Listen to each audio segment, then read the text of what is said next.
Pai do Senhor Jesus, nossos queridos irmãos, eu quero trazer uma palavra para esse nosso aí janeiro que está se findando, um janeiro profético. De primeira mão, quero deixar uma frase para você: de nada adiantará o janeiro profético se você não tiver uma atitude profética. Milagre é resultado da ação de Deus em parceria com as suas atitudes. Diga amém. Nós vamos compreender algumas lições na vida de um homem chamado Bartimeu. Algumas experiências, algumas aulas que vão mudar a nossa vida. Daqui a pouco eu vou justificar o tema para você compreender o que quero que aconteça no seu coração a partir dessa reflexão. A leitura que eu quero fazer em Marcos, livro de Marcos, capítulo 10, versículo 46 a 52. Depois fora para Jericó, e saindo ele de Jericó, seus discípulos e uma grande multidão. Bartimeu, cego, filho de Timeu, estava sentado junto ao caminho, mendigando. E ouviu que era Jesus de Nazaré, e começou a clamar e a dizer: Jesus, filho de Davi, tenha misericórdia de mim. Glória a Deus. Louvado seja o nome do Senhor. Você pode dizer amém? Agora diga comigo, se você puder, se você tiver coragem. Senhor Jesus, diga: Senhor Jesus, gera em mim tua palavra, uma atitude profética em minha vida. Amém. Eu gosto desse amém na vida dos crentes. Eu quero falar neste momento, nessa oportunidade, sobre tomando uma atitude profética. Repito para você: tomando uma atitude profética. De nada vai adiantar para você e para mim de ter e me desculpe a franqueza e o desesperançar. De nada vai adiantar para você ou para mim um janeiro profético se você não tomar uma atitude que não seja profética. De nada vai adiantar 1000 janeiros proféticos se nada na sua postura mudar, ou se nada mudar em sua postura. Eu venho para a igreja 12 dias seguidos, faço atos proféticos, ouço pregações proféticas, mas no 13º dia em diante, eu vou viver da maneira mais natural, da maneira mais incrédula, da maneira mais cética possível. E daqui uns meses eu vou dizer, vou relatar que aquele janeiro não teve nada profético, mas o janeiro teve tudo profético. O problema é que a sua postura, me desculpe de novo, é que continuou medíocre. Se a sua postura continuar medíocre, os seus resultados serão medíocres. Mediocridade não é um defeito, nem de caráter, nem de personalidade. É um erro de postura. A palavra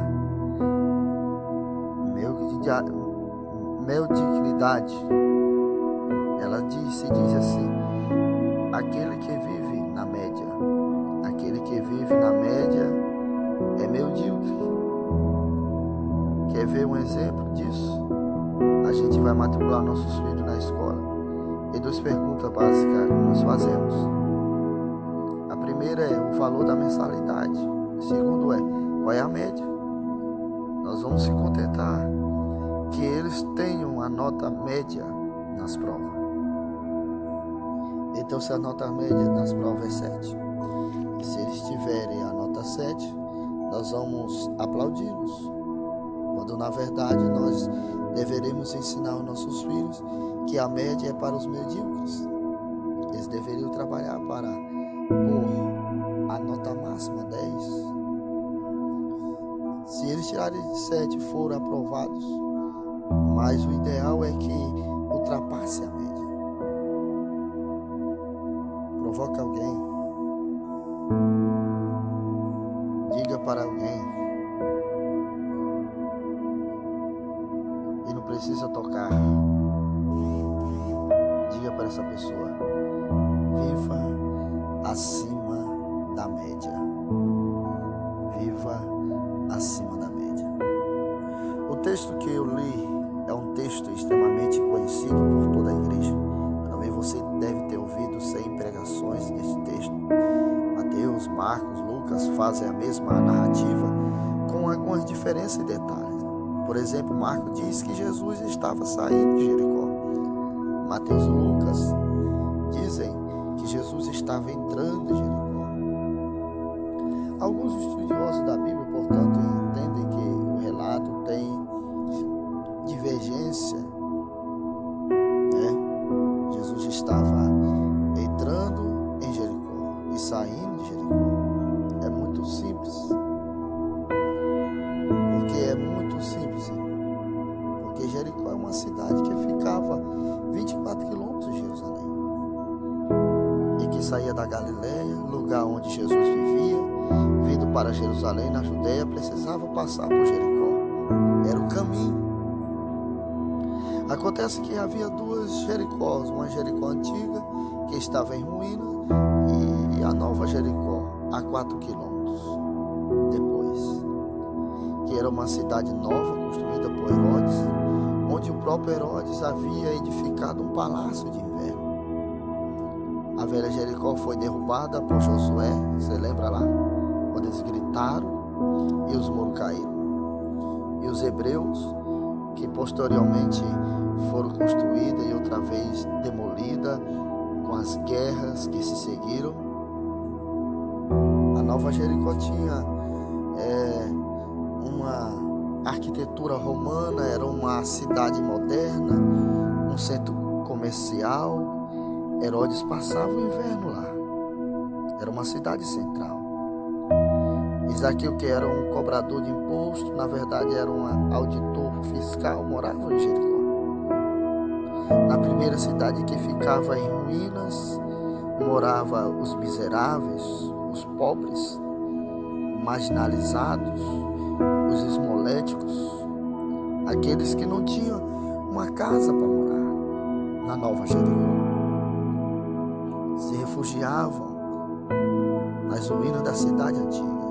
Entre eles aqueles que esmolavam e mendigavam, misericórdia dos transeuntes. Bartimeu era um deles.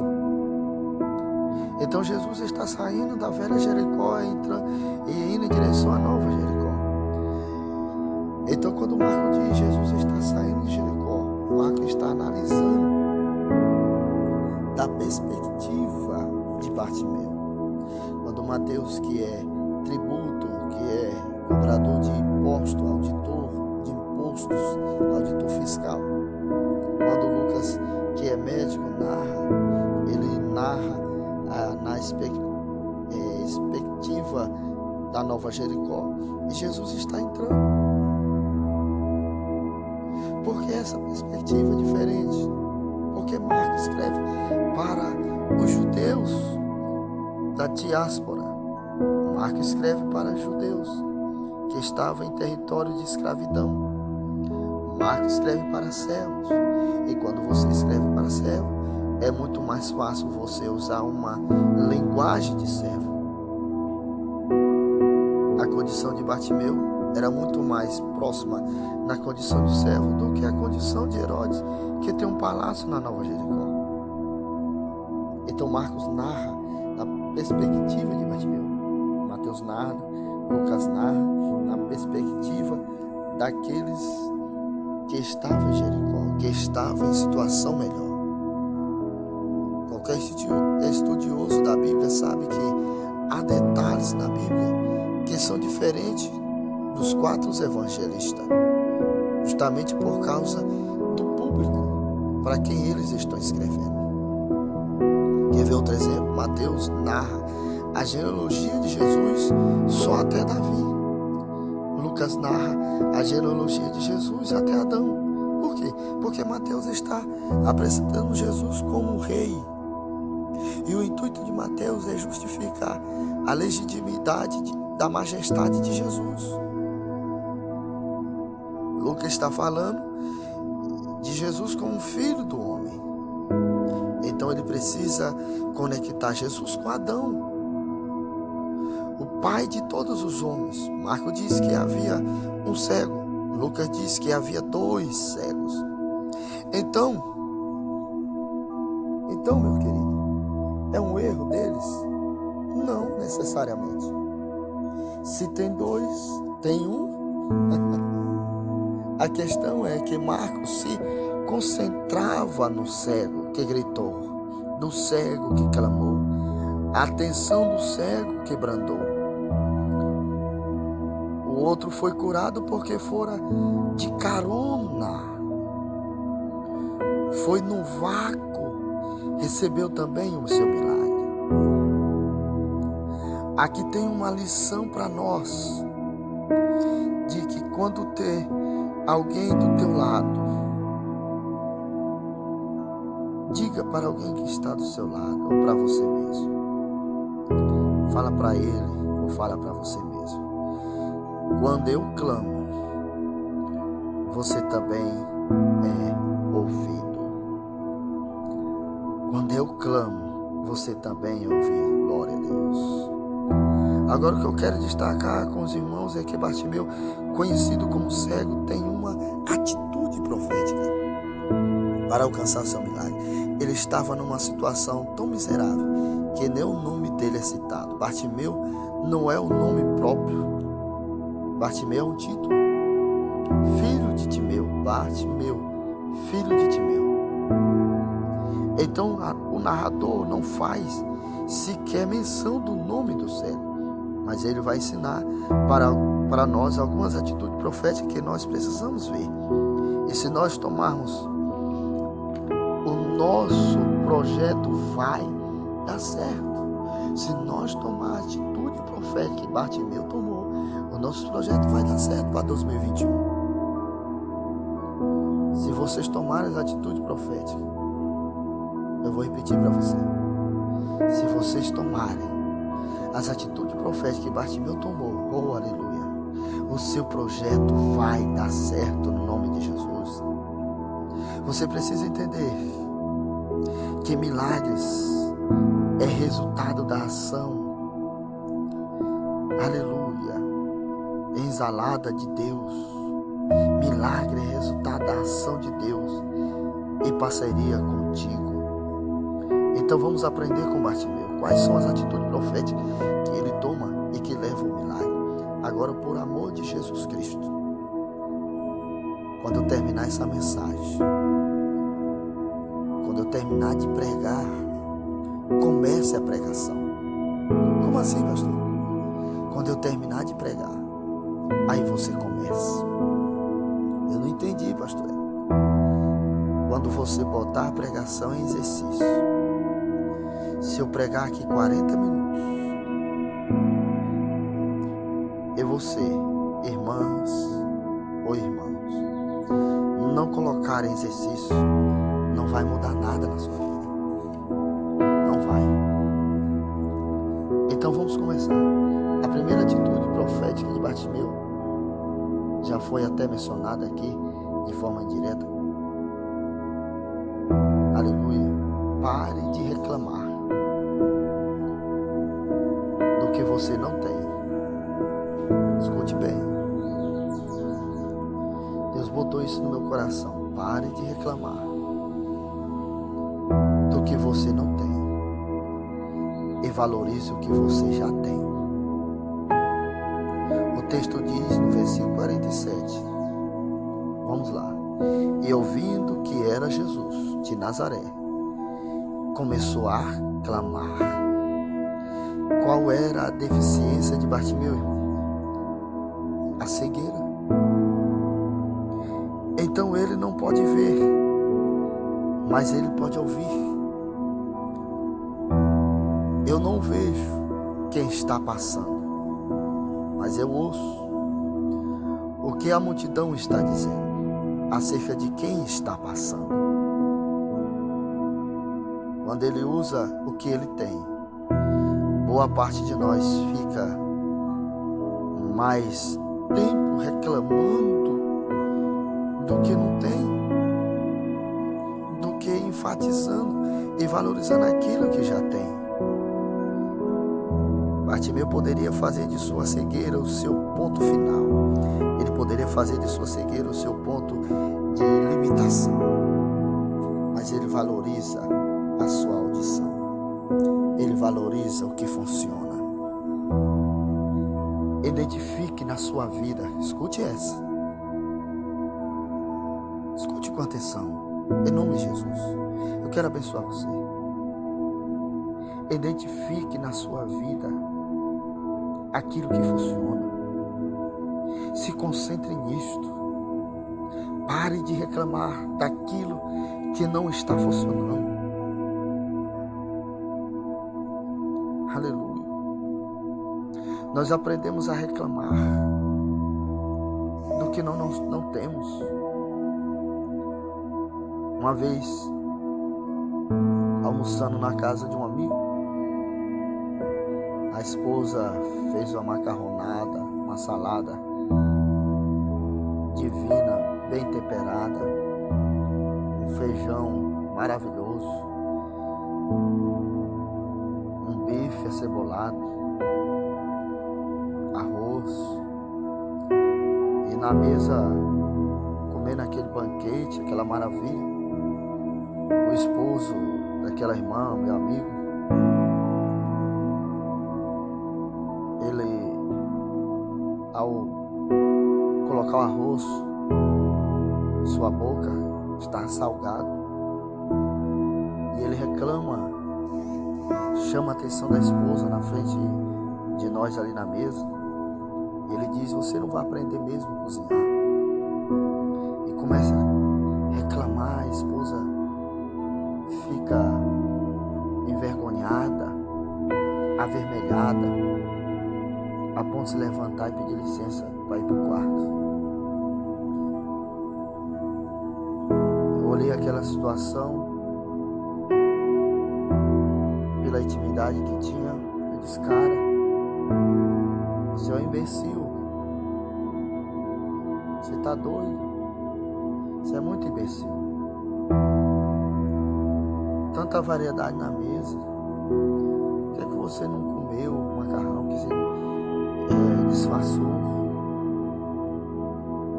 E a esposa chegar a perguntar: meu filho, isso não é aquele arroz? Não, hoje eu quero desfrutar dessa macarronada. E depois que os visitantes saíssem, ele chegar a dizer: a minha filha pesou um pouquinho no sal, no arroz, por isso que eu não comi. O que eu quero dizer? Nós aprendemos a reclamar do que não temos. Não aprendemos a valorizar o que já temos.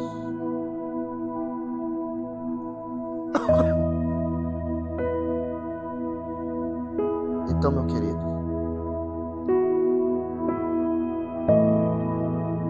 eu quero te dar outro exemplo. O seu filho tirou nota baixa na prova. O que você faz? Faz um sermão. Corta privilégios, corta videogame, tira a internet, toma um celular. Legal? Seu filho tirou nota máxima. Você fez o quê? Você diz: você fez nada mais do que a sua obrigação.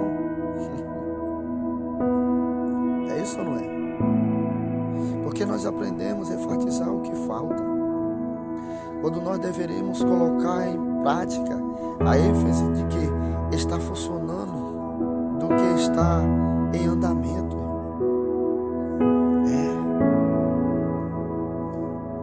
Foque isso na sua vida.